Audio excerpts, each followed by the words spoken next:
wabarakatuh. Rahayu, rahayu, rahayu. Salam sehat dan bahagia selalu untuk kita semua. Semua yang ada di dunia ini, ya, seluruh unsur kehidupan yang ada di jagat raya ini ada ya karena aku ada. Kenapa demikian? Karena kalau aku tidak ada, semua ini juga tidak ada. Nah, tapi dulur-dulur, jangan terus kalimat ini seolah-olah bahwa berarti semua ini bisa ada karena aku ada, terus itu ditelan mentah ya dulur-dulur ya. Kita sama-sama belajar tentang sebuah pemahaman yang tentunya ini sebetulnya masuk ke, boleh dibilang pemahaman spiritual yang dalam ya. Akan tetapi tentunya pemahaman apapun, setiap orang, setiap individu mempunyai perspektif yang berbeda-beda, mempunyai sudut pandang yang berbeda-beda, sehingga bisa menghasilkan sebuah pemahaman juga yang berbeda-beda. Nah, tentu apa yang Mas Wahyu sampaikan ini ya pemahaman yang berdasarkan sudut pandang daripada Mas Wahyu pribadi ya. Selanjutnya panjenengan mau percaya, mau yakin, mau tidak, itu sudah menjadi hak masing-masing. Kita bebas-bebas saja. Sejauh tujuan kita adalah untuk sama-sama kita belajar yang lebih baik tentang kehidupan ini. Jadi tujuan kita tidak untuk saling merasa benar sendiri, merasa paling bagus atau paling baik sendiri, tidak. Tetapi dijadikan sebagai bahan pertimbangan untuk kita selalu memfilter, ini begini, dan mana yang baik menurut kita ya masing-masing ini, ya monggo dijalani sesuai dengan apa yang diyakini baik atau benar menurut masing-masing saja. Semua ada karena aku ada. Tentunya kalau di dalam sudut pandang Mas Wahyu itu begini, yang dimaksud aku itu adalah aku pribadinya. Ketika Mas Wahyu berbicara tentang semua ini ada atas dasar Mas Wahyu ada, itu karena unsur kehidupan ini Mas Wahyu dasarkan dari Mas Wahyu sendiri. Kalau itu terjadi atau berlaku dari sudut pandangnya Mas Yahya mungkin, ya tentunya semua ada karena Mas Yahya ada berdasarkan unsur kehidupannya Mas Yahya. Atau kalau dari sudut pandang panjenengan mungkin, semua ini ada karena panjenengan ada dari sudut pandang kehidupan panjenengan. Makanya Mas Wahyu pernah menyampaikan bahwa Gusti Allah itu satu adanya. Karena Gusti Allah adalah sebuah energi. Atau Tuhan itu esa. Jadi Tuhan itu tunggal, Tuhan itu satu. Tetapi Tuhan itu bisa berbeda-beda dalam arti berdasarkan wadahnya. Jadi Tuhan ini adalah sebuah energi ya, energi tunggal ya. Nah, ketika Tuhan itu berada atau energi itu berada di dalam wadah saya ya sebagai individu ya, yaitu Wahyu, tentunya Tuhan ini ada ya karena Wahyu ada.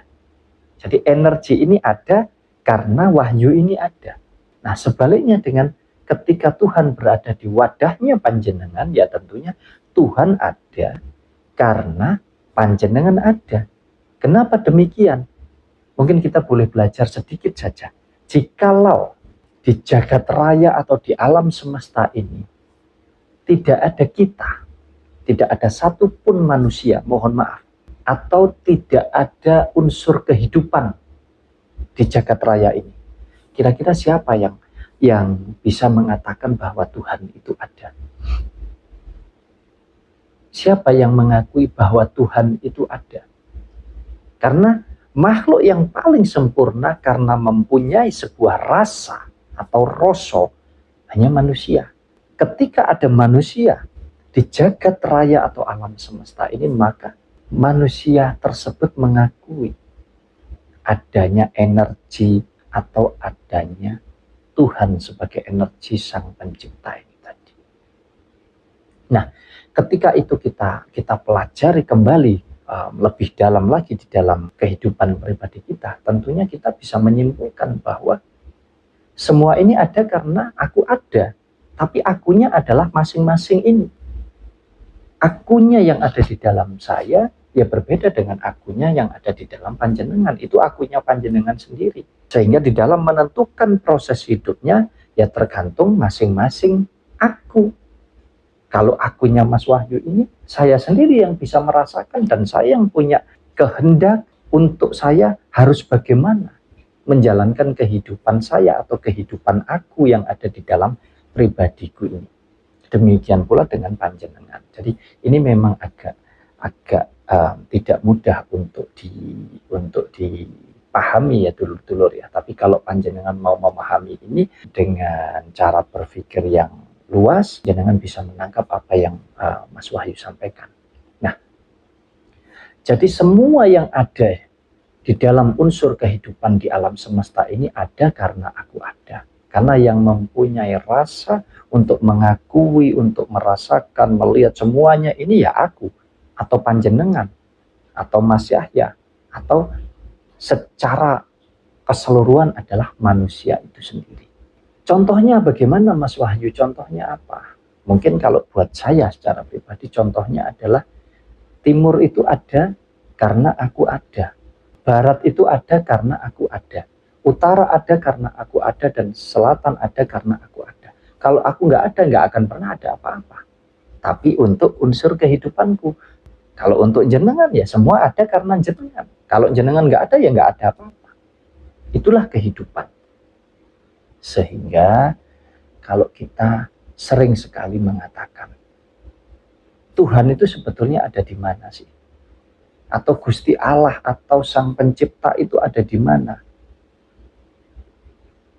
Kalau menurut Mas Wahyu secara pribadi, Gusti Allah atau Tuhan yang Maha Esa itu ada di dalamnya aku. Kenapa demikian?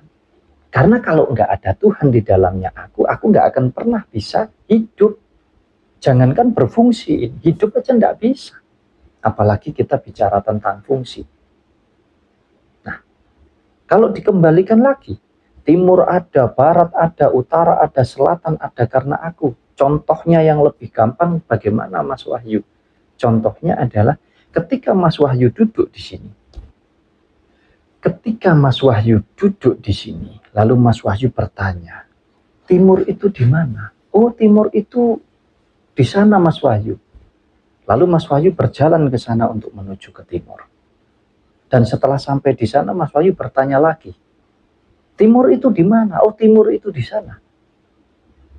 Sampai itu terus sejauh Mas Wahyu bisa melangkah menuju untuk mencari yang namanya timur itu di sebelah mana. Lalu masih terus juga akan dijawab oleh orang yang Mas Wahyu tanya. Timur di mana? Timur di sana Mas Wahyu. Timur di mana? Timur di sana. Sampai, ya mohon maaf, sampai Mas Wahyu kembali lagi di sini. Timur itu tidak akan pernah ketemu. Tidak akan pernah ada. Kenapa? Karena yang membuat timur ada dan tidak ada itu ya Mas Wahyu, ya aku sendiri. Atas dasar aku ada di sinilah, maka timur ada di sana. Ketika aku berpindah ke sana, maka timur akan berpindah lagi ke sana. Sampai aku di titik ini. Jadi sejatinya timur, barat, utara, selatan itu semua tidak pernah ada jikalau aku tidak ada. Dan semua itu menjadi ada karena aku ada. Itu contoh yang paling simpel sekali. Nah, sejatinya kehidupan ini juga sama. Maka ketika itu kita pelajari di dalam kehidupan kita untuk kita mencari di mana Tuhan. Ya Tuhan itu ada karena aku ada. Kalau aku udah nggak ada ya Tuhan nggak ada. Jadi kalau kita sudah paham itu berarti Tuhan ada di mana. Atau Gusti Allah ada di mana. Gusti Allah itu ada di dalam kehidupan kita ini. Menjadi satu ini, satu kesatuan.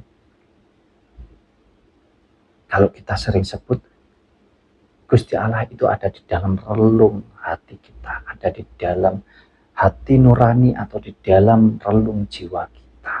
Kalau orang Jawa menyebut ya ada di dalamnya aku itu tadi.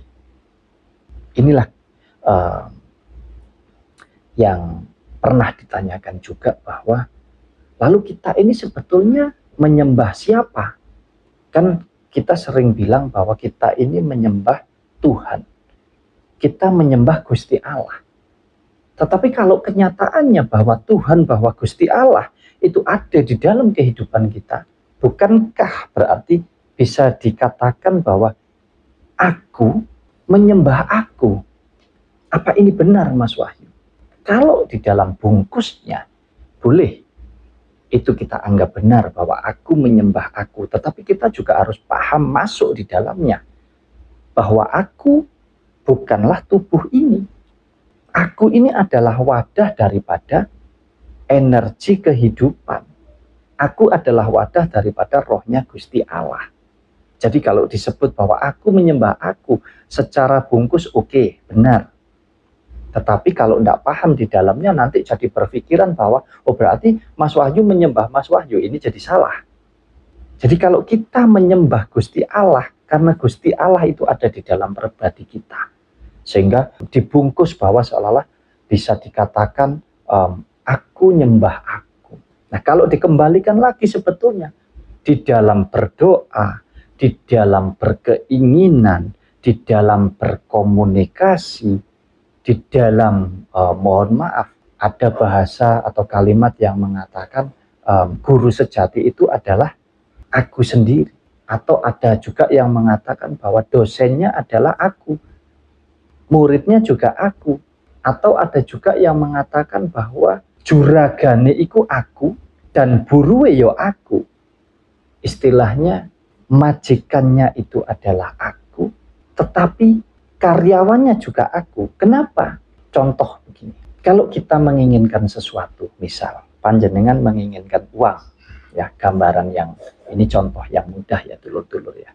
Panjenengan menginginkan uang, aku butuh uang.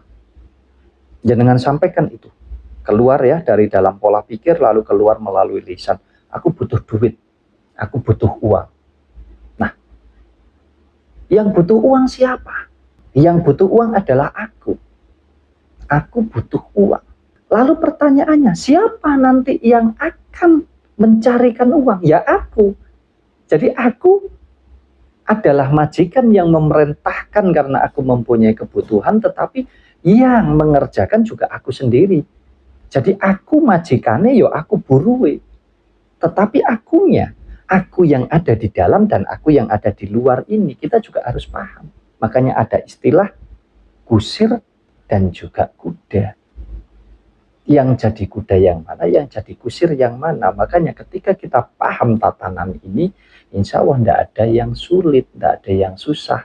Di dalam kita ingin meraih atau mencapai sebuah tempat atau tujuan, atau sebuah keinginan, atau sebuah pencapaian. Karena sejatinya semua itu ada karena aku ada, dan semua itu menjadi tidak ada karena aku ada. Makanya inilah dulur-dulur ya yang ingin Mas Wahyu sampaikan kepada panjenengan, khususnya untuk dulur-dulur yang ingin belajar tentang naluri ya, khususnya tentang pemahaman-pemahaman Jawa ya atau kejawen ya, supaya tidak salah ya, supaya tidak istilahnya begini. Memang tidak mudah dulur-dulur di dalam memahami pemahaman-pemahaman seperti ini, tetapi kalau kita paham betul, kita jeli, menggunakan pola pikir yang luas ya, insya Allah kita akan mampu mendapatkan manfaatnya, karena kita akan mampu memfungsikannya. Tidak ubahnya seperti energi yang ada ini, ketika kita mampu mengolahnya ya, seperti contoh energi listrik saja ya, yang sering Mas Wahyu sampaikan. Energi listrik ini kalau panjenengan paham ya, kalau kita mohon maaf ya, kita apa istilahnya daftar di PLN untuk nyambung aliran listrik di rumah kita. Setelah sudah tersedia, berarti kan energi listrik sudah ada itu di rumah kita. Tetapi energi listrik itu tidak akan berfungsi apapun ketika kita tidak paham bagaimana cara memfungsikannya. Kita masih butuh perangkatnya, yaitu butuh kabel. Kabel aja kita harus paham antara kabel yang min dan yang plus. Ya, di dalam nyambungnya pun kalau kita salah, nanti jadi konslet.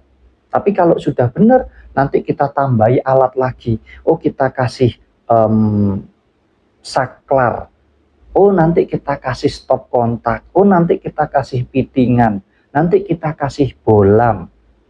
Oh, nanti kita bisa pasang AC. Jadi energi listrik tadi bisa kita rubah ubah, bisa kita manfaatkan menjadi apa saja.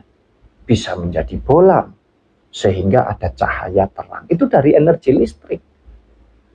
Kalau kita nyambungnya tidak bisa, tidak benar juga tidak akan nyala. Padahal energi listriknya ada. Sama untuk AC juga demikian, atau untuk kipas angin. Kalau nyambungnya tidak benar, kipas anginnya ya tidak bisa nyala. Kalau perangkatnya tidak ada, ya tidak bisa. Untuk bermacam-macam.